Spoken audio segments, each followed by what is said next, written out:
তো আমরা যে পয়েন্টে ছিলাম, there are three principles of in economics regarding the decision making science. তো সেখানে আমরা দেখছিলাম যে তিনটা প্রিন্সিপাল নিয়ে আমরা কথা বলছিলাম, এবং অলরেডি আমরা প্রিন্সিপাল গুলোর যে এক্সপ্লানেশন যেটা সেটাতে চলে গিয়েছে। So the first principle was about the optimization. Optimization means making the feasible decision for you, অর্থাৎ আপনার জন্য আপনার situation wise the best decision যেটা আছে সেটা হচ্ছে গিয়ে আপনার ফিজিবল ডিসিশন আমরা বলি।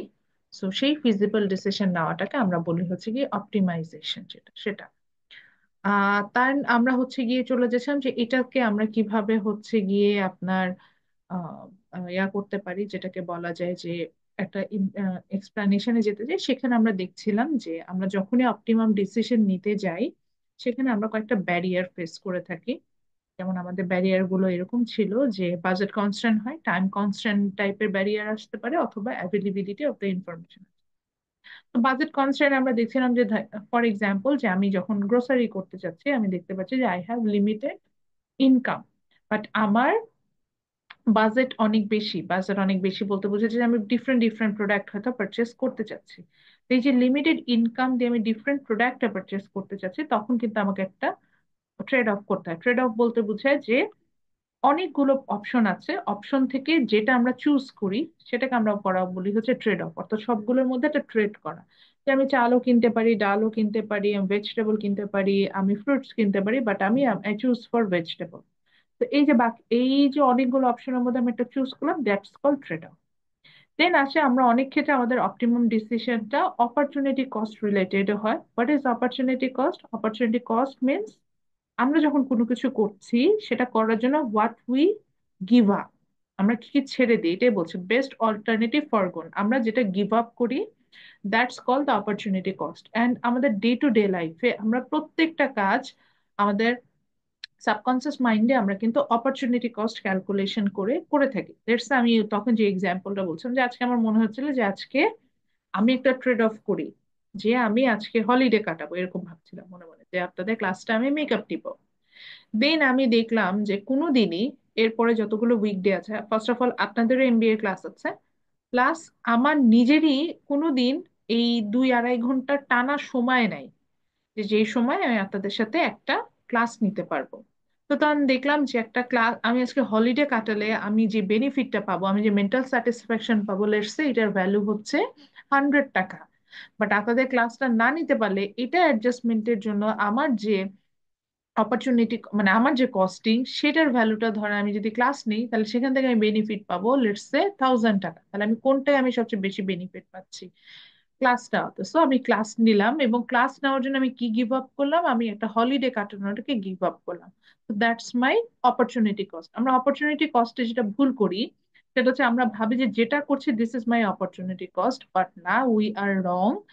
আমরা যেটা গিভ আপ করছি, যেটা ছেড়ে দিচ্ছি, that would be my opportunity cost. Let's say, আচ্ছা কাকে জিজ্ঞেস করবো, মাহতাব আপনি এখন ক্লাস না করলে কি করতে পারতেন সাথে সাথে? ধরেন ক্লাস যদি না ম্যাম করতেন। আড্ডা আড্ডা দিতাম। আচ্ছা, উনি ওনার আড্ডা ফ্রেন্ডসদের দিতাম সাথে ফ্রেন্ডদের সাথে। আড্ডা এই তো খুব সুন্দর, ফ্রেন্ডসদের সাথে আড্ডা দিতে পারতো। তো ওই যে যেটা, এটা উনি কেন গিভ আপ করতে হচ্ছে আপাতত? মানে মোবাইল নিয়ে ক্লাস করতে হলো, ফ্রেন্ডদের সাথে তার ওই কনসেন্ট্রেশন নিয়ে সে আড্ডা দিতে পারবে না, ম্যাম গিভ আপ। কিছু বোঝা যাচ্ছে না। কেটে কেটে আসতেছিল। আবার কেটে যাচ্ছে। আচ্ছা দাঁড়ান দেখছে। এখন তো হওয়ার কথা না, দেখেন তো। ম্যাম কথা ভেঙে আসছে আপনার। ঠিক আছে, নাকি আগের মতোই আছে? আচ্ছা, এখন এখন বেটার ম্যাম, শোনা যাচ্ছে ঠিকঠাক।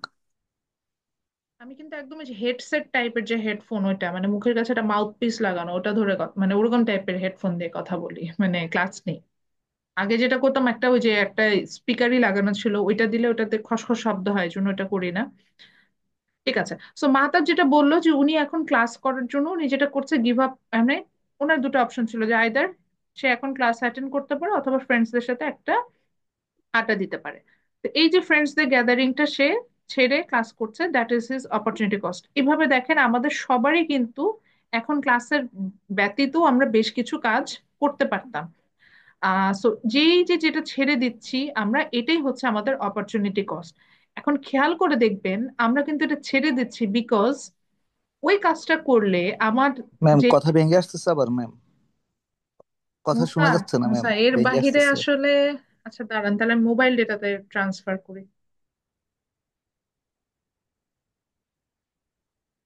তাহলে আমার এটা আমার বিয়াতে নেট কানেকশনই প্রবলেম, তাহলে হ্যাঁ আমার মোবাইল ডেটাতে যেতে হবে। আমি মোবাইল ডেটা অন করছি। আচ্ছা এখন দেখেন তো ঠিক আছে? ম্যাম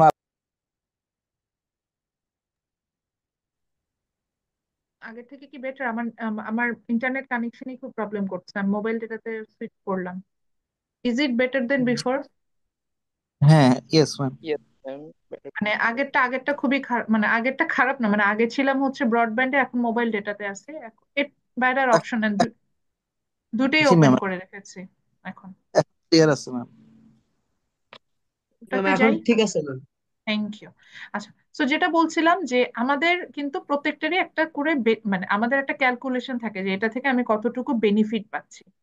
তো দেখা যায় যে যদি আমার কাছে মনে হয় যে এটা থেকে আমার বেনিফিটের পরিমাণটা বেড়ে যাচ্ছে, তখন কিন্তু আমরা সেই কাজটাই করি। লেটস সে যে যেটা বললাম যে আমাদের সবার জন্যই কিন্তু এখন একটা অপরচুনিটি কস্ট আছে, সবাই কিছু না কিছু করতে পারবে। তো সবাই হয়তো চিন্তা করেছেন যে আমার ক্লাসটা হয়তো আমি 1 ঘন্টা এখানে স্পেন্ড করলে এখান থেকে আমি যে আমার যে স্যাটিসফ্যাকশন সেটা মেবি আমি অন্যান্য যে কাজগুলো করবো সেটার তুলনায় কম হবে। যেমন আমি বলছিলাম যে আমি আজকে হলিডে কাটালে এইটা হলিডে কাটানোর জন্য আমাকে যে পরিমাণ মেকআপ ক্লাস নিতে হবে, তখন আমার মনে হচ্ছে ওটার থেকে আমার ক্লাস নেওয়াটা এখন সবচেয়ে বেশি বেনিফিশিয়াল, আমি এটা করছি। এখন আসেন, এইখানে আমরা কস্ট বেনিফিট অ্যানালাইসিসটা করি। অনেক ক্ষেত্রে এই অপরচুনিটি কস্টের হিসাব না করে করি। অপরচুনিটি কস্ট হিসাব না করে করলে এক ধরনের অ্যানালাইসিস হয়। এটা অবশ্য ওইভাবে প্রশ্নে আসে না পরীক্ষা, জাস্ট এটা বোঝার জন্য রাখেন। তো মনে রাখবেন যে প্রত্যেকটা ক্ষেত্রে কিন্তু দুইটা কস্ট থাকে, একটা হচ্ছে প্রোডাকশন কস্ট আর একটা হচ্ছে অপরচুনিটি কস্ট। লেটস সে আমি একটা প্রোডাক্ট তৈরি করছি। ধরে নিলাম যে আমি সাপোজ কি তৈরি করছি, আমি ধরেন আমার একটা ফার্ম আছে যেখানে আমি বই তৈরি করি, বুক বাইন্ড করি এরকম। এখন আমি ধরে নিলাম বুক বাইন্ডে আমার কস্টিং হচ্ছে 1,000 টাকা পার আওয়ারে, আমার কস্টিং হচ্ছে 1,000 টাকা। আমি একটা বুক বাইন্ড করলে আমার খরচ যেটা হচ্ছে 1,000 টাকা। কারণ আমি ধরে নিলাম যে বুকটা তৈরি করতে আমার খরচ হলো 1,000। কিন্তু চিন্তা করুন তো এই 1,000 আমি এই সময়টাতে অর্থাৎ 1 ঘন্টাতে তো আমি ক্লাসও নিতে পারতাম, বা আমি এক জায়গায় কনসালটেন্সি করতে পারতাম। তো সেটার জন্য আমি একটা স্যালারি পেতাম না। আমি ধরে নিলাম ওই একই টাইমে যদি আমি অন্য কোথাও কনসালটেন্সি করতাম, তাহলে কিন্তু আমার স্যালারি হতো 5,000 টাকা, ধরলাম জাস্ট 1 ঘন্টার জন্য।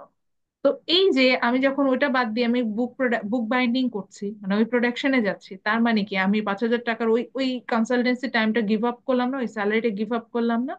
তো তাহলে আমার অ্যাকচুয়ালি কস্টিং কি শুধু এই বুক বাইন্ডিং তৈরি করতে যে সময়টা লাগছে সেটা না, ওই 1,000 টাকার সাথে কিন্তু যেটা আমার অপরচুনিটি কস্ট, অর্থাৎ যেটা আমি ছেড়ে আসলাম সেটাও কিন্তু হওয়া উচিত। তো ইউজুয়ালি আমরা অপরচুনিটি কস্টটা হিসেব করি না, না করে আমরা অ্যানালাইসিস গুলো করে ফেলি। এই জন্য অনেক ক্ষেত্রে আমাদের ক্যালকুলেশন গুলো ভুল হয়, ইকোনমিক পয়েন্ট অফ ভিউ থেকে ক্যালকুলেশন গুলো ভুল হয়। কারণ মাঝখানে আমার মাথার মধ্যে ঢুকেছিল যে ভাই এত কষ্ট করে ওর মানে ক্লাস নেওয়ার থেকে আমার জন্য বেটার হচ্ছে গিয়ে আমি একটা রেস্টুরেন্ট দিয়ে দিই, রান্না বান্না করবো, সেই পাবো, হ্যাঁ এইটা আমার জন্য বেনিফিশিয়ার হবে, এরকম আমি চিন্তা করছি। এবং দেন আমি ফুড কস্টিং ক্যালকুলেশন করলাম। আচ্ছা একটা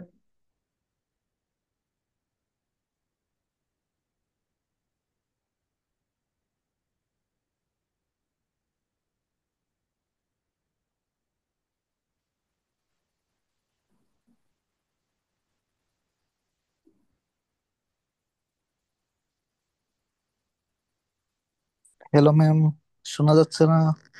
সরি। সো দেন আমি হচ্ছে গিয়ে আমি মাঝখানে একদিন ডিসিশন নিয়েছিলাম যে আমি এই চাকরি টাকরি ছেড়ে আমি একটা নিজের রেস্টুরেন্ট দিব। সো রেস্টুরেন্ট দিব। দেন আমি যেটা চিন্তা করলাম যে আমি ফুডের কস্ট হিসাব করলাম যে ম্যাম কত। কথা বুঝতে পারছি না। কথা বুঝতে পারছেন না? কোনোই কথা বোঝা যাচ্ছে না এখন? ম্যাম ম্যাম এখন আমি বুঝতে পারছি। ম্যাম আমরা বুঝতে পারছি। আচ্ছা, সো যেটা ছিল তখন শামীমের আমি, নেট প্রবলেম অনেক, শামীম আমরা শুনতে পাচ্ছি। আচ্ছা ঠিক আছে সমস্যা নেই শামীম, জাস্ট হচ্ছে যদি নেটওয়ার্ক ইস্যু হয় জাস্ট একবার লিভ নিয়ে আবার জয়েন করেন, ঠিক হয়ে যাবে। তো যেটা বলছিলাম আমার মাথায় ঢুকলো যে আমি একটা ফুড কার্ট দিব, দিয়ে ওইখানে যদি আমি এখন বার্গার বানায় সেল করি, তাও আমার এর থেকে বেশি প্রফিট হবে। আমি এটাই চিন্তা করলাম যে আমার যা ইয়া হবে সেটা। দেন আমার কাছে মনে হলো যে আমি কিন্তু কিছু ফুড কস্টিং জানি, কারণ হিসাব করলাম যে যখন একটা ফুড কার্টে একটা বার্গার বানায় সেল করা যায়, ওটার কস্টিং দাঁড়ায় 60-70 টাকা, কিন্তু এটা 100 টাকা 120 টাকায় সেল করা যায়, তো সেক্ষেত্রে আসলে তো প্রফিটেবল। বাট আমি এইটা চিন্তা করি নাই যে ফুড কার্টে যখন আমি এটা সেল করব, তার মানে ওই সময়টা তো আমাকে ফুড কার্টেই ইনভেস্ট করতে হবে। ওই সময় কিন্তু আর আমি অন্য কোনো জব করতে পারবো না। তাহলে অন্য জব থেকে যে আমি যে স্যালারিটা পেতাম, সেটা কিন্তু আমার নাই। ওটা কিন্তু আমাকে গিভ আপ করতে হচ্ছে। তো যখন আমি ওই দুটো হিসাব করে একসাথে করলাম, তখন আমি দেখলাম যে ফুড কার্ট দিয়ে বসাটা এখন আমার জন্য আসলে প্রফিটেবল না। তো এরকম অপরচুনিটি কস্ট যখন আমরা হিসেব করি, সেক্ষেত্রে কিন্তু আমরা এইভাবে যদি হিসেব করি, অনেক ক্ষেত্রে দেখা যাবে যে আমাদের কাছে মনে হচ্ছে যে এটা প্রফিটেবল, বাট এটা প্রফিটেবল হয় না। যেমন এখানে আর একটা, এখানে এই এতগুলো কথা বলার রিজনটা হচ্ছে আর একটা ক্যালকুলেশন আমরা দেখবো এই কস্ট বেনিফিট অ্যানালাইসিসে, যেখানে আপনি দুইটা ওয়েতে ট্রাভেল করতে পারেন। একটা হচ্ছে গিয়ে by train or by air, অর্থাৎ আপনার দুটো অপশন আছে, বাই এয়ারেও যেতে পারেন, বাই ট্রেনেও যেতে পারেন। ধরে নিচ্ছি বাই ট্রেনে আপনার ট্রাভেল কস্ট হচ্ছে $200, বাই এয়ার হচ্ছে আপনার $300। এখন আপনি মনে করলেন যে $200 এটা তো আমার জন্য হচ্ছে গিয়ে কম, আর $300 হচ্ছে গিয়ে বেশি, তাহলে আমার বাই ট্রেনে আমি ট্রাভেল করছি। তাহলে বাই ট্রেন ট্রাভেল করলে কি হবে, আমার $100 সেভ হবে আমাদের হিসাবে সেটা। কিন্তু আমি ধরে নিলাম যে বাই এয়ারে গেলে আপনি যে ট্রাভেলটা করতেন, যে ডিস্টেন্সটা, সেখানে আপনি 1 আওয়ারে পৌঁছায় যেতেন। আর আমি ধরে নিলাম যে ট্রেনে করে যেতে আপনার সময় লাগছে 40 ঘন্টা। হ্যাঁ, যেহেতু $200 পে করছেন, তার মানে একটা লং জার্নি আপনি করছেন। সো আপনি ওখানে 40 আওয়ার্স আপনি হচ্ছেন জার্নি করছেন, মানে ধরেন ইনক্লুডিং সবকিছু পৌঁছানো থেকে আপনার ডেস্টিনেশনে। এবং ধরে নিচ্ছি পার আওয়ারে আপনার যে যে আপনি 40 আওয়ার্স যে আপনি এক্সট্রা ট্রাভেল করছেন, ধরে নিচ্ছি পার আওয়ারের আপনার একটা ভ্যালু আছে না, এই পার আওয়ারে একটা প্রোডাক্টিভিটি আছে না, এই পার আওয়ারে আপনার প্রোডাক্টিভিটি হচ্ছে গিয়ে $5। তাহলে 5 গুণ 40 দেখেন তো কত হয়, 200 না? 200। হ্যাঁ, টু হান্ড্রেড প্লাস আপনার ট্রাভেল কস্ট কত, 200, কত হইলো, 400 না? মানে যদি ফোর আপনি হান্ড্রেড অপরচুনিটি কস্ট হিসাব করেন, সেই অনুযায়ী আপনার কিন্তু বাই ইয়ারে ট্রাভেল করা এখন কি বেনিফিশিয়ার হচ্ছে না? এরকম চিন্তা অনেক সময় আমাদের কিন্তু করতে হয়। যেমন রিসেন্ট টাইমে আমার এক কলিগ আমাকে জিজ্ঞাসা করছে, সে কক্সবাজার যাবে এরকম মানে ফ্যামিলি ট্যুরেই।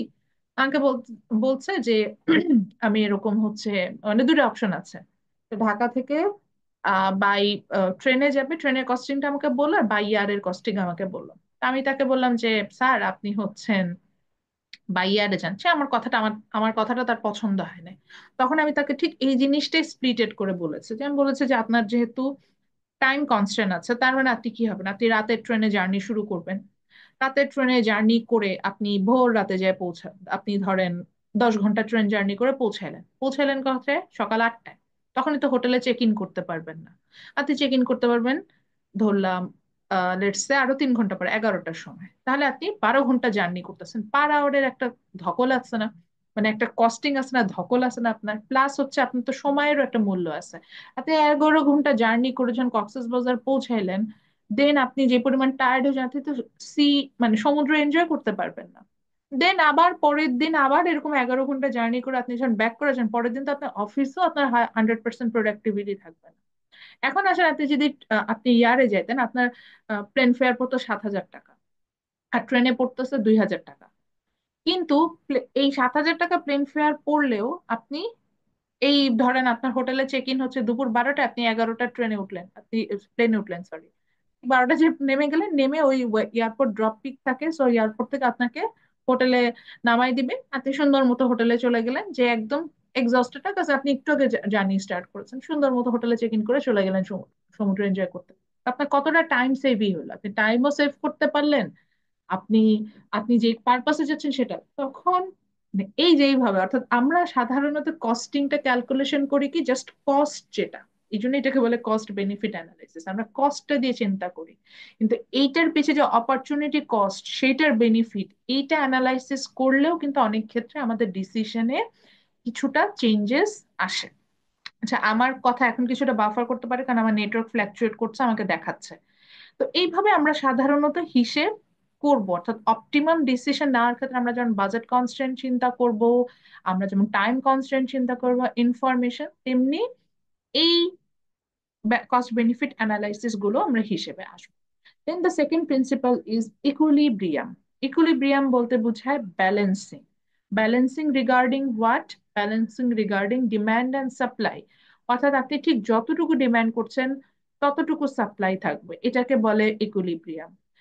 দেন ইকুইলিব্রিয়াম বলতে বোঝায় কি যে সেখানে কোনো ইনইকুয়ালিটি, যেখানে আমরা বৈষম্য, আমি বলতে চাই বৈষম্য বললে এখন অন্যদিকে চলে যায়, অর্থাৎ সেখানে কোনো ডিফারেন্স থাকবে না কারোর মধ্যে, যে কারোর স্যালারি লাইক 100 টাকা, কারোর স্যালারি 10 টাকা, এরকম হবে না। অর্থাৎ যদি 10 100 দুটাকে আমরা যোগ করলাম, কথা হলো 110, তো 55 টাকা, তো সবার স্যালারিটা সমান আছে, সবাই ইকুয়াল 55, এবং সবাই পার আওয়ারে একই রকম কাজ করে, তো সব জায়গায় একটা ব্যালেন্সিং সিচুয়েশন রাখাটাকে আমরা বলি হচ্ছে কি ইকুইলিব্রিয়াম। লেটস সে যদি আমি একটা স্টোর হাউসের কথা চিন্তা করি, তাহলে সেই স্টোর হাউসের ঠিক যে পরিমাণ প্রোডাক্ট ওখান থেকে বের হয়ে সেলের জন্য, মানে আমরা সেল করার জন্য নিয়ে যাচ্ছি, ঠিক একই পরিমাণ প্রোডাক্ট, সেম অ্যামাউন্টের প্রোডাক্ট আমি আবার স্টোর হাউসে নিয়ে আসবো যাতে স্টোর হাউসটা ফিল আপ থাকে। This is call equilibrium.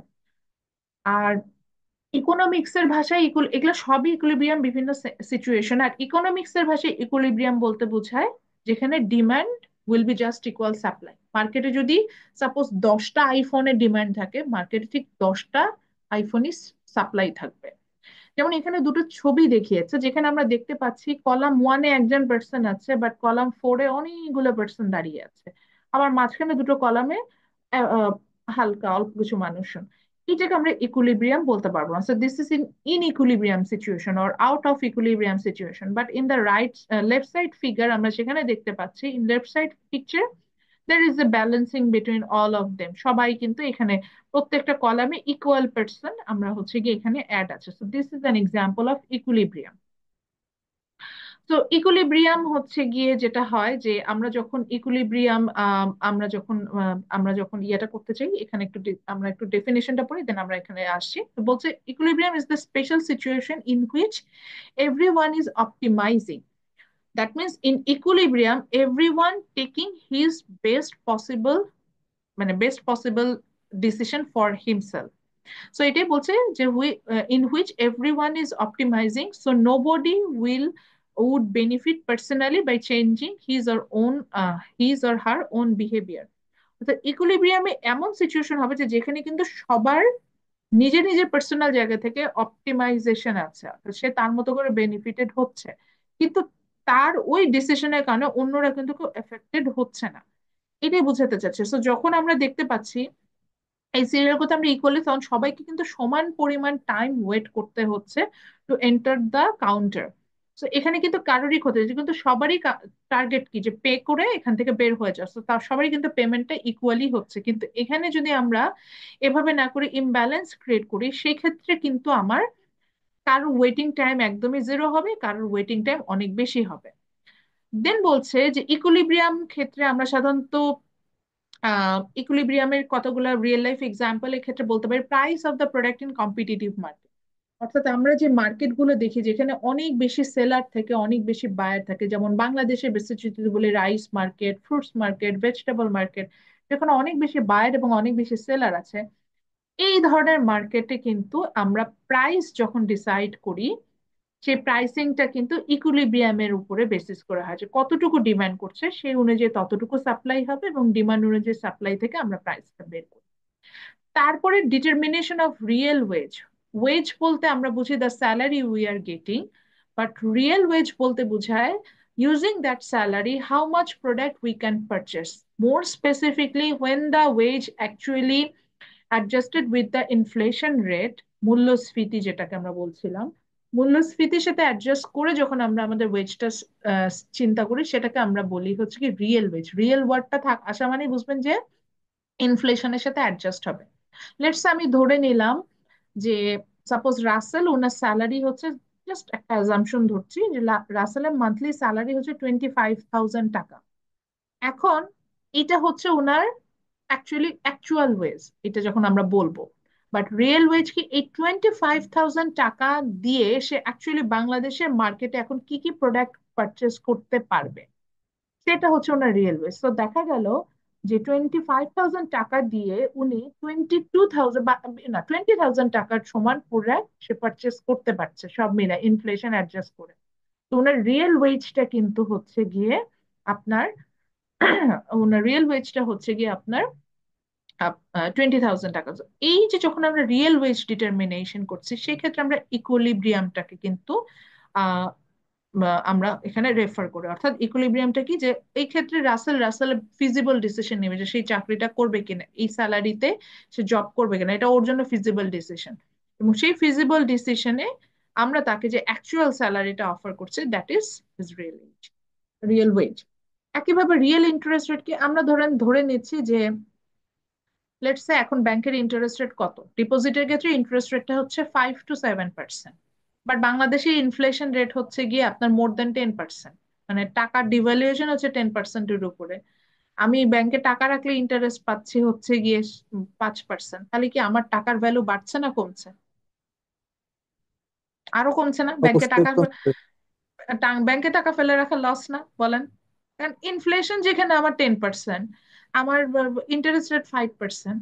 তো এই যে বলছি interest rate is 5%, this is call actual interest. But যখন আমি ইনফ্লেশনটাকে অ্যাডজাস্ট করে ইন্টারেস্ট রেটটাকে অ্যাড্রেস করছি that is call real interest. তো এগুলোর ক্ষেত্রে আমরা হচ্ছে গিয়ে সাধারণত ইনফ্লেশন বা এই যে এগুলোর ক্ষেত্রে আমরা ইকুইলিব্রিয়ামের এই প্রিন্সিপালটা ইউজ করে থাকি। এখন আসি হোয়াট ইজ ফ্রি রাইডার। এখানে ফ্রি রাইডার কথাটা কেন আসলো? মনে রাখবেন এই ইকুইলিব্রিয়ামটা যখন আমরা করতে যাই, মানে ব্যালেন্স করতে যাই, যে সবাইকে সমান চোখে দেখবো, সবাইকে সমান ওয়েজ দিব, সবাইকে সমান ইন্টারেস্ট দিব, সবাইকে সমান ডিমান্ড হবে, সবার সমান সাপ্লাই হবে, কোনো ধরনের ইনইকুয়ালিটিস থাকবে না, মানে কোনো শ্রেণী বৈষম্য থাকবে না, যে বৈষম্য বিরোধী যে আন্দোলন হচ্ছে যেটার বেসিসে, তখন একটা ঝামেলা দেখা দেয় that is call free rider problem. একটা লাইন লিখতে পারেন, who are the free rider. Free rider means there are some group of people, or there are some people who have that kind of behavior that they want to take the benefits of a situation or a product, but they don't want to pay for it. That's called free rider problem.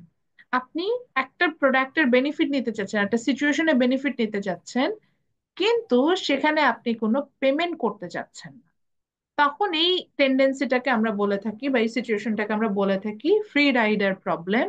আর যে person এটা করে তাকে আমরা বলি free rider. একটা খুব perfect example দিই।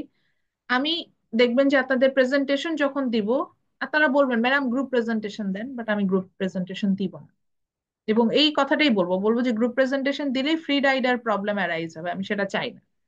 কি হবে, ধরেন গ্রুপ প্রেজেন্টেশন দিলাম, 4 জনের একটা গ্রুপ করে দিলাম, 4 জনের গ্রুপ করে দিলে দেখবেন যে আপনি হয়তো একা খেটে মরতেছেন স্লাইড বানাইতে, বাকি আপনার 3 বন্ধুর কোনো হদিসই নেই।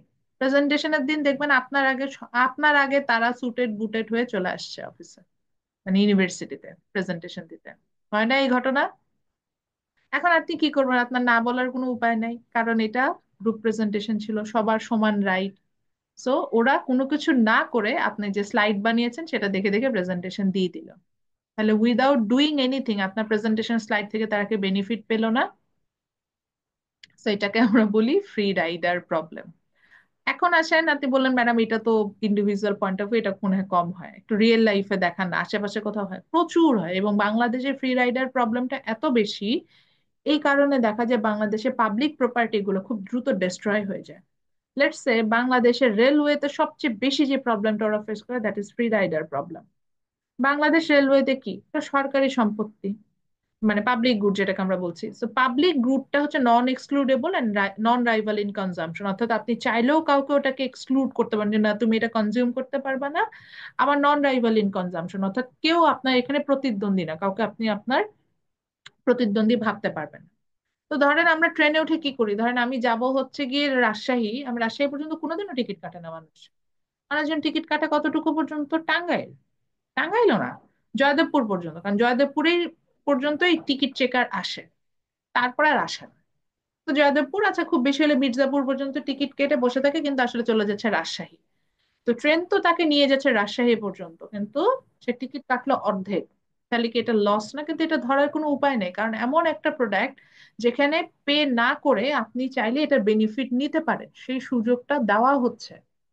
এই কারণে যেটা হয় যে বাংলাদেশ রেলওয়ে সবসময় লস করে।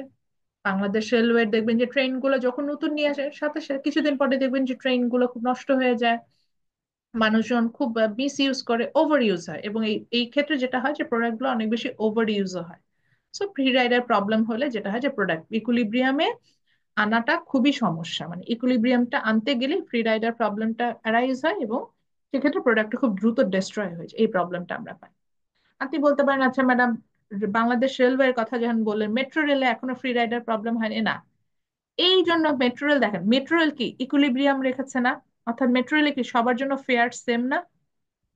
নাকি এমন আছে যে ধরেন মুসা গেল, মুসা আপনার জন্য ফেয়ার কম আর আমাদের জন্য বেশি?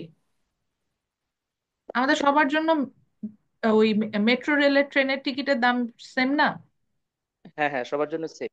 হ্যাঁ, আপনি বললেন ম্যাডাম এমআরটি পাস থাকলে আমার একটু কম লাগবে, তো এমআরটি পাস তো নিতে আমাকে নিষেধ করে নাই, বা রাসেলকে কেউ নিষেধ যে করেছে যে কেউ নিতে এমআরটি পারে। পাস? সবাই নিতে পারবেন। তো যে হ্যাঁ যেভাবে যান না কেন, ফেয়ারটা কিন্তু সেম।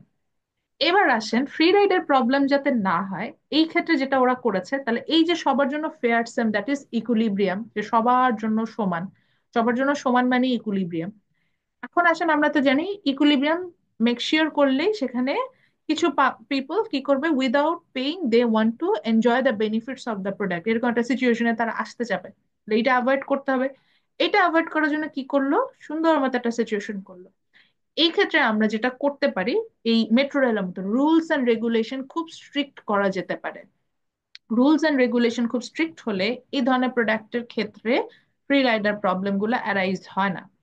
দেখেন, আপনি যদি মেট্রো রেলে টিকিট ছাড়া, ধরেন আপনি টিকিট কেটেছেন লেটস সে কমলাপুর থেকে বা মতিঝিল থেকে, ধরলাম যে আগারগা, আগারগার পরে একটা স্টেশন, ধরেন ওয়ান ওয়ান টাইম যদি টিকিট যেটাকে আমরা বলছি, আগারগার পরে একটা টিকিট স্টেশন আপনি করবেন, আপনি যখন বের হয়ে আসবেন আপনি স্টেশন থেকে বের হতে পারবেন না, বিপ বিপ শব্দ করে আপনাকে কিন্তু এসব পুলিশ ধরে নিয়ে যাবে।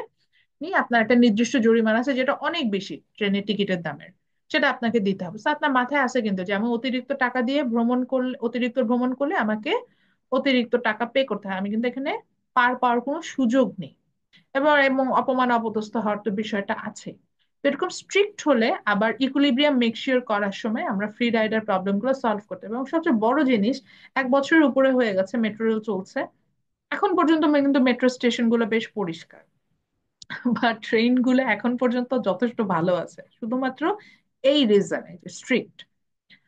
ওকে, লাস্ট আমাদের যেটা হচ্ছে গিয়ে আমার যে প্রিন্সিপাল যেটা ছিল, থ্রি প্রিন্সিপালের মধ্যে দ্য লাস্ট প্রিন্সিপাল ওয়াজ এম্পিরিজম। এম্পিরিজম হচ্ছে গিয়ে মানে যেটাকে বলা যায় যে, আমার কাছে যেটা মনে হচ্ছে ইটস বিহেভিয়ার, হ্যাঁ, যে বিহেভিয়ারের মাধ্যমে প্রিভিয়াসলি যেটা হয়েছে সেই এভিডেন্স থেকে আমরা ডিসিশন মেকিং এ যাওয়া, দ্যাটস কল হচ্ছে গিয়ে এম্পিরিজম। কি হইলো, সরি, পরে লাস্ট স্লাইডটাতে চলে গিয়েছিলাম, এই জন্য ওটা ওটা কোনো কিছু না তো, ব্ল্যাক হয়ে গেছে স্ক্রিনটা।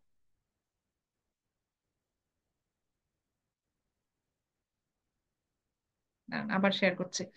সো এম্পারিজমটা যেটা বলছিল যে ইটস এ বিহেভিয়ার, এই বিহেভিয়ারটা এরকম যে এই মানে আমার এই ঘটনাটাই ধরেন প্রিভিয়াসলি কার লাইফে ঘটেছে, সেখান থেকে তারা কি কি করেছে, সেখান থেকে ডিসিশনে আসাটাকে আমরা বলি হচ্ছে এম্পারিজম।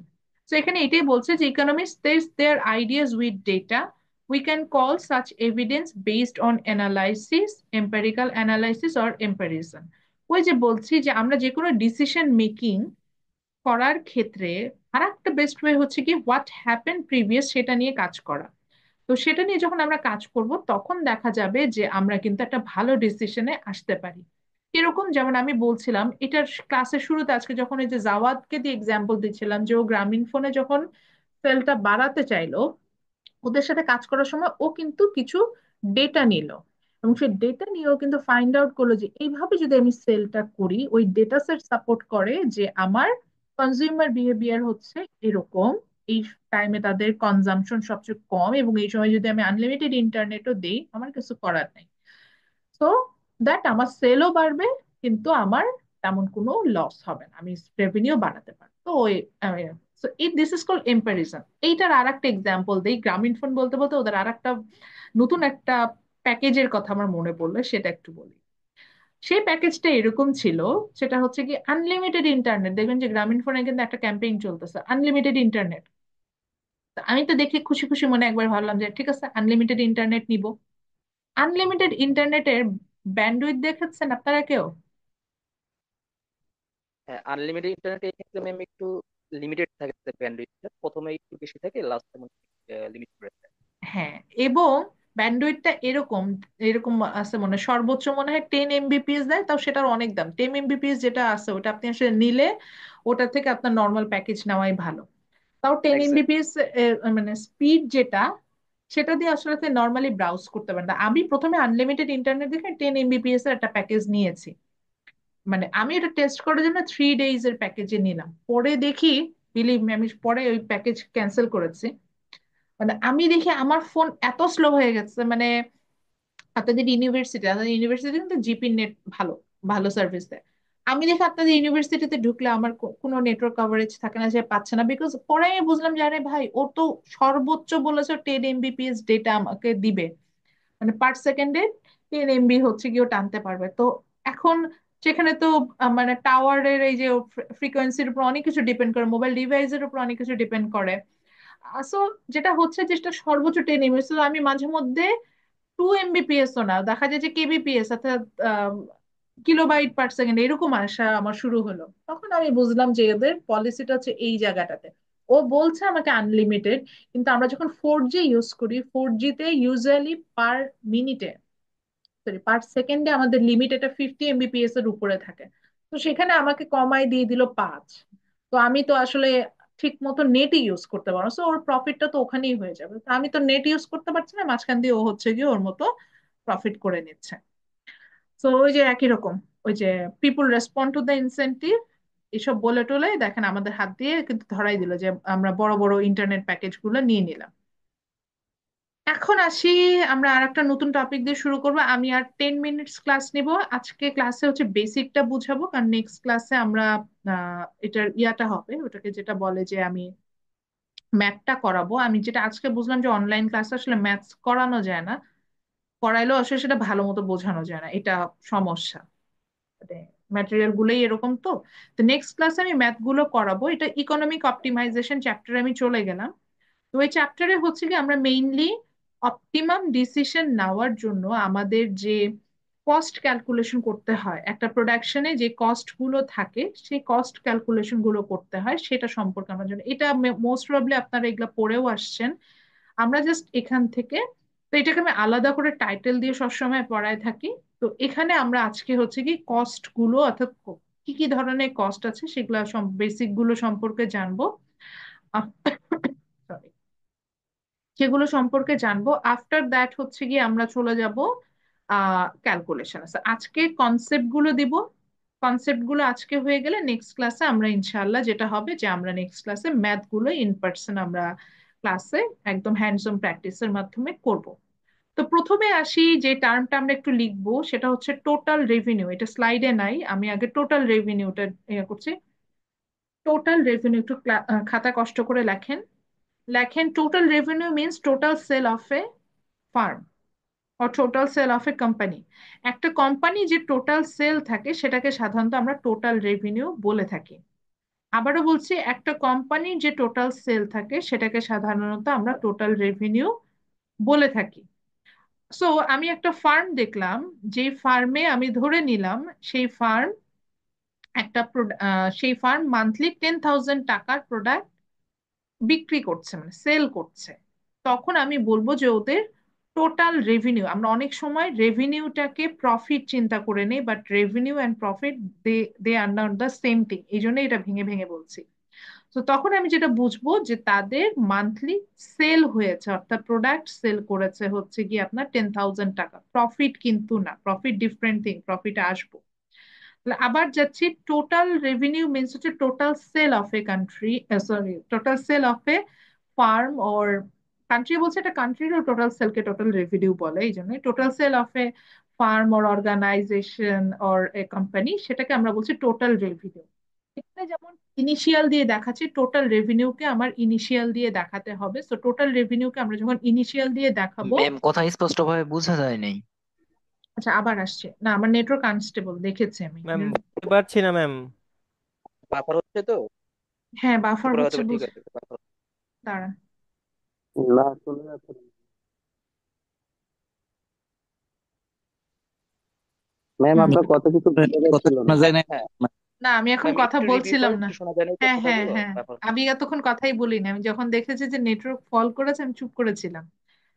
আচ্ছা, তো যেটা বলছিলাম যে টোটাল রেভিনিউ, যেটা বলছিলাম টোটাল রেভিনিউ বলছিলাম total sale of a farm, একটা ফার্মের যে টোটাল সেল হয় হ্যাঁ, একটু যতটুকু। আগে ম্যাম বাফার হচ্ছিল তো, আমরা কিছু শুনতে পাই না। হ্যাঁ। হুম, হুম, হ্যাঁ, বুঝেছি। সো একটা ফার্মের যতটুকু সেল হয় সেটাকে আমরা বলি হচ্ছে গিয়ে টোটাল রেভিনিউ, যেটাকে আমি একটু আগে বলার জন্য বলছিলাম যে আমরা এটাকে ইনিশিয়াল দিয়ে দেখাই। সো টোটাল রেভিনিউ, যেটাকে আমি একটু লিখছি,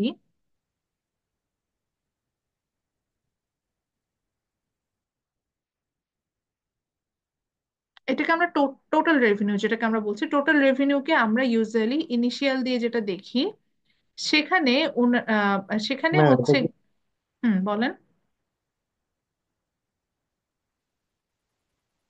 এখনো কি কথা শুনতে প্রবলেম? আমি তো এখন নেটওয়ার্ক ঠিক দেখতে পাচ্ছি। ওকে। সো যেটা বলছিলাম যে টোটাল রেভিনিউ, যেটা বলছিলাম যে একটা ম্যাম ফার্মের এটা যে। কি চ্যাপ্টার 2? হ্যাঁ, চ্যাপ্টার 2 ইকোনমিক অপটিমাইজেশনে চলে আসছে, কিন্তু ইকোনমিক অপটিমাইজেশনে যা মানে ম্যাথস গুলো করার আগে কিছু থিওরিটিক্যাল কনসেপ্ট দরকার আছে। তো ম্যাম প্রবলেম থিওরিটিক্যাল। হচ্ছে। হ্যাঁ, আমি বুঝতে পেরেছি, এই জন্য আমি স্লোলি বলছি। সো থিওরিটিক্যাল কনসেপ্ট গুলো এখন আমি দিচ্ছি, আজকে শুধু থিওরি গুলো পড়াবো, ফর্মুলা গুলো দিব, কিন্তু নেক্সট ক্লাসে আমি এইগুলার ম্যাথ করাবো, ম্যাথ। তো অঙ্ক করব আমরা, কিভাবে ক্যালকুলেশন গুলো করব। তো যেটা বলছিলাম, প্রথমে আমরা স্টার্ট করেছিলাম হচ্ছে টোটাল রেভিনিউ দিয়ে। আমি এটাকে একটু লেটার গুলোকে বড় করার চেষ্টা করছিলাম, কিন্তু লেটার বড় করতে পারতেছি না, এটাই আমি দেখছিলাম যে লেটারটা বড় করবো কি। আগে একটা অন্য অপশন ছিল, সেটা নাই। আচ্ছা, তো টোটাল রেভিনিউ, টোটাল রেভিনিউ শুনলেও আমরা অনেক ক্ষেত্রে ভাবি টোটাল প্রফিট, বাট না, টোটাল রেভিনিউ বলতে টোটাল প্রফিট বোঝায় না। টোটাল রেভিনিউ বলতে total sale of a farm বোঝায়। একটা ফার্ম যত টাকার প্রোডাক্ট সেল করে, বিক্রি করে, সেটাকে আমরা সাধারণত বলে থাকি টোটাল রেভিনিউ। প্রফিট না, কিন্তু প্রফিট ডিফারেন্ট থিং, আজকেই প্রফিট পড়বো কি, জানবো আমরা প্রফিট সম্পর্কে, কিন্তু এটা এখানে আসবে না। তো টোটাল রেভিনিউ আমরা কিভাবে ক্যালকুলেশন করি, এটা আমরা ইনিশিয়াল সবসময় মনে রাখবো, কারণ আমাদের ইনিশিয়াল দিয়ে কাজে দিবে। টোটাল রেভিনিউটা আমরা ক্যালকুলেশন করি হচ্ছে গিয়ে, ফর্মুলা হচ্ছে এরকম, দেখবেন বইয়ে, প্রাইস মানে পি টাইমস কিউ এরকম লেখা থাকবে, ক্যাপিটাল কিউ, ওয়ার পি বলতে আমরা বুঝতে পারছি প্রাইস, অ্যান্ড কিউ বলতে আমরা বুঝবো হচ্ছে গিয়ে কোয়ান্টিটি। অর্থাৎ প্রাইসকে কোয়ান্টিটি দিয়ে মাল্টিপ্লাই করলেই একটা ফার্মের টোটাল সেল পাওয়া যাবে। তা আমি ধরেন বললাম যে ধরেন গ্রামীণ ফোন প্রতি মাসে ইন্টারনেটের পারপাসে যদি বলি, ধরে নিচ্ছি 100 MB সেল করলো, এবং এটা প্রাইস ছিল হচ্ছে গিয়ে ধরে নিলাম 100 টাকা, 100 মানে 100 GB সেল করলো ইন্টারনেট, এবং এটা প্রাইস ছিল হচ্ছে আমি ধরে নিলাম 50 টাকা পার এমবি। তো না, এটা দিয়ে বুঝতে পার অসুবিধা হবে। আমি ধরে নিচ্ছি যে একটা শপ, তারা হচ্ছে গিয়ে আপনার ওখানে আপনার সেল হয় হচ্ছে গিয়ে আপনার গ্রোসারি আইটেম, আমি ধরে নিচ্ছি যে তারা পার কিলো রাইস সেল করে হচ্ছে 40 টাকাতে। সো রাইসের দাম হচ্ছে 40 টাকা, এবং তাদের মান্থলি সেল, রাইসের সেলিংটা হচ্ছে, কোয়ান্টিটিটা হচ্ছে গিয়ে 1000 কোয়ান্টিটি, 1000 কেজি তারা রাইসটা সেল করছে। তাহলে তাদের টোটাল সেল অর্থাৎ টোটাল রেভিনিউটা কত আসবে? 40 × 1000 ইজ ইকুয়াল টু 40,000 টাকা। 40,000 টাকা তাদের total revenue, not total profit. আবারও বললাম। আচ্ছা, তাহলে টোটাল রেভিনিউ কি? টোটাল রেভিনিউ হচ্ছে একটা ফার্ম যেইটা সেল করে একটা নির্দিষ্ট সময়ে নির্দিষ্ট প্রাইসে যে পরিমাণ প্রোডাক্ট সেল করে, that is call it's total revenue. এইবার আসেন টোটাল কস্ট কি। আচ্ছা, এখন না আমরা যখন এটা বইয়ে পড়বো, এটাও বলে দিচ্ছি, বইয়েও যাব এখন। এখন আমি কিন্তু এটা পড়াচ্ছি মেইনলি বই থেকেই, কিন্তু কিছু জায়গায় আপনাদের সুবিধার জন্য এই স্লাইড আমি দিব তো অবশ্যই, কিছু জায়গায় সুবিধার জন্য একটু দেখাই দিই। আমরা ইকোনমিক অপটিমাইজেশন চ্যাপ্টারেই আছি। এখানে কিন্তু টোটাল রেভিনিউকে প্রথমে ওরা দেখিয়েছে যে total revenue is a function of, মানে is a function of quantity.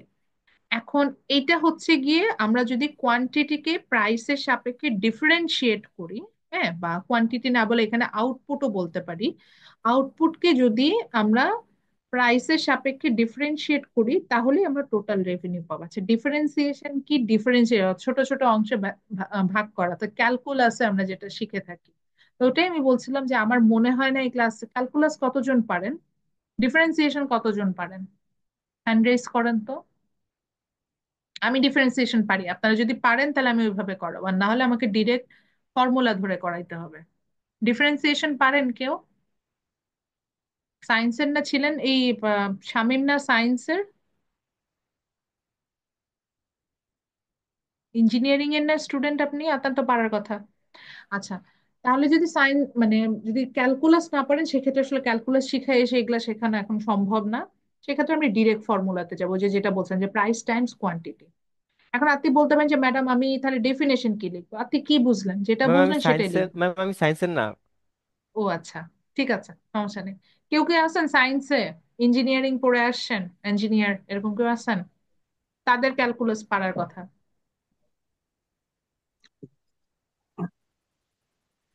আচ্ছা, তো যেটা হচ্ছে আপনি যেটা বুঝলেন আপনি সেটাই লিখলেই হবে। মানে এখানে যেমন বলছে যে total revenue is a function of output, একই কথা কিন্তু। টোটাল মানে ফাংশন অফ আউটপুট কি? আউটপুটের ফাংশন, আউটপুট কি? টোটাল যেটা সেল হয় সেটাই তো আমার আউট, ওই কথাটাই ঘুরিয়ে লেখা। তাহলে আমরা রেভিনিউ বলতে যেটা বুঝলাম যে total sale of a farm, সেটা লিখলেই হবে। এবার আসি যে এই যে এখানে বসে অ্যানালিটিক্যাল ইকুয়েশন এইভাবে ওরা বলছে। পরবর্তীতে কিন্তু আবার এই আমি যখন ডিরেক্টলি আমরা যেখানে হচ্ছে গিয়ে বের করার যেটা ওয়ে আছে, ফাংশনাল রিলেশন যেটাকে আমরা বলি, ম্যাথমেটিক্যাল এক্সপ্রেশন যেটা, সেখানে কিন্তু আবার এটা দেখিয়েছে যে সেটা হচ্ছে যে এখানে কিন্তু আমরা প্রাইস টাইমস কোয়ান্টিটি এভাবে করে এটা আমরা বের করতে পেরেছি। তো আমি ওই যে বললাম যে আমরা এরকম ডিরেক্ট ফর্মুলা ধরে করব, যেহেতু ইন সাম কেসেস আমরা অনেকেই ওই ডিফারেন্সিয়েশনটা করে আসি নাই বা হয়তো পারি না। আচ্ছা, এরপরে আসি বইয়ে যেভাবে দেওয়া আছে, এই ক্ষেত্রেও আমরা এই ম্যাথ গুলোই করব ডিরেক্ট ফর্মুলা ধরে। এই যে প্রাইস দেওয়া থাকবে, কোয়ান্টিটি দেওয়া থাকবে, সেখান থেকে আমরা টোটাল রেভিনিউ বের করা শিখবো, মার্জিনাল রেভিনিউ বের করা শিখবো। আপনি বলতে পারেন মানে আমি এখানে ফর্মুলা তো দেখতে পাচ্ছি del T R divided by del Q, মানে delta T R divided delta Q. এগুলো আমি ক্লাসে কালকে নেক্সট ক্লাসে করাবো ইন পার্সন, তো এটা কি সেগুলো বুঝাবো, এটা ডিফারেন্সিয়েশনের ফর্মুলা এই ধরেই বুঝাবো, বাট আমরা এগুলা শিখে নিবো। তো চলে যাই যে স্লাইডটা ধরে করাচ্ছিলাম। তাহলে আমরা টোটাল রেভিনিউ ডেফিনেশন লিখে নেবেন, যে total sale of a country, এটা তো ইকোনমি, সেটা তো বললাম, বা total sale of a farm. এরপরে আসি প্রফিট বের করতে হলে এরপর আমার যে জিনিসটা লাগে সেটা হচ্ছে টোটাল কস্ট। টোটাল কস্ট তো নামই বলে দিচ্ছে, এটাকে ইনিশিয়ালটা আমার মনে রাখতে হবে, ইনিশিয়াল হচ্ছে টিসি, টোটাল কস্ট থেকে টি এন্ড সি। তো সেখান থেকে আমরা বলতে পারি total cost means total costing behind A production process. But আমার যে জিনিসটা মাথায় রাখতে হবে সেটা হচ্ছে এই ফর্মুলাটা, that is total cost is a function of fixed cost and variable cost. More specifically total cost is the sum of fixed cost and variable cost. অর্থাৎ কি বলছে যে একটা প্রোডাকশনে মোট যে ব্যয় অর্থাৎ টোটাল যে কস্টটা দাঁড়াবে, এটা হচ্ছে এর ফিক্সড কস্ট এবং এর ভেরিয়েবল কস্ট এই দুটোর সমান। এখন আবার আসি, মুসা প্রশ্ন করলো ম্যাডাম ফিক্সড কস্ট কি? নামেই বলে দিচ্ছে এই কস্টটা ফিক্সড, অর্থাৎ এটা কোনোভাবে ভ্যারি করবে না। আমি এখনই ডেফিনেশন দিব, লিখবেন। আর ভেরিয়েবল কস্টটা কি? নামেই বলেছে ভেরিয়েবল, মানে এটা ভ্যারি করতে পারে, এরকম একটা সিচুয়েশন হচ্ছে, এরকম একটা কস্ট আমরা পাবো, সেটাকে আমরা বলবো ভিসি অর ভেরিয়েবল কস্ট। তো চলে আসি, টোটাল কস্ট মিনস, তাহলে টোটাল কস্টের ফর্মুলাটা, টোটাল কস্টটা লেখেন হচ্ছে total cost is the overall cost behind the production process. ডেফিনেশনটা একটু লেখেন, ভুলে যাবেন।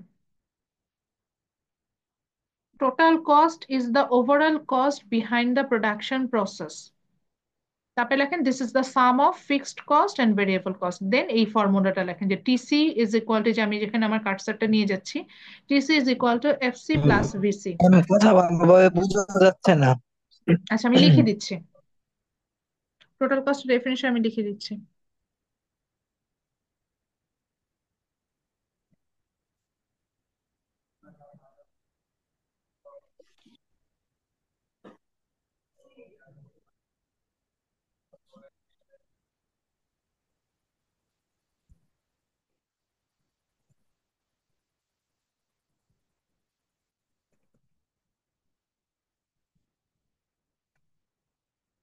কি বললাম যে টোটাল ম্যাম কস্ট ইজ, আপনার কথা তো কিছু বোঝা যাচ্ছে না। না আমি কিছু বলি না এতক্ষণ, আমি এটা লিখছিলাম। সো টোটাল কস্ট কি বললাম, যে total cost is the overall cost behind the production ma'am process. TC is equal to V plus. আচ্ছা, দেন বলেছি যে টিসি ইজ ইকুয়াল টু আচ্ছা ম্যাম মনে একটু out of the FC context আছে। প্লাস হচ্ছে ভিসি। আমার কথা কিছু শোনা যাচ্ছে না?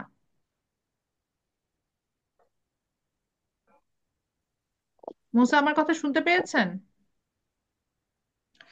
ম্যাম কথা বোঝা যাচ্ছে না। ম্যাম কিছুই বোঝা যাচ্ছে না ম্যাম। জি না না সারপ্রাইজিংলি ম্যাম। আমার ম্যাম অনেক ভেঙে ভেঙে আসতেছিল অনেক, প্রায় সারপ্রাইজিংলি আমার কোনো কথাই শোনা যাচ্ছে ম্যাম না। কিছু বুঝতে এখন পারছি থেকে। না, শোনাও যাচ্ছে না। আচ্ছা, আজকের ক্লাসটা আজকে কি সবার বাসায়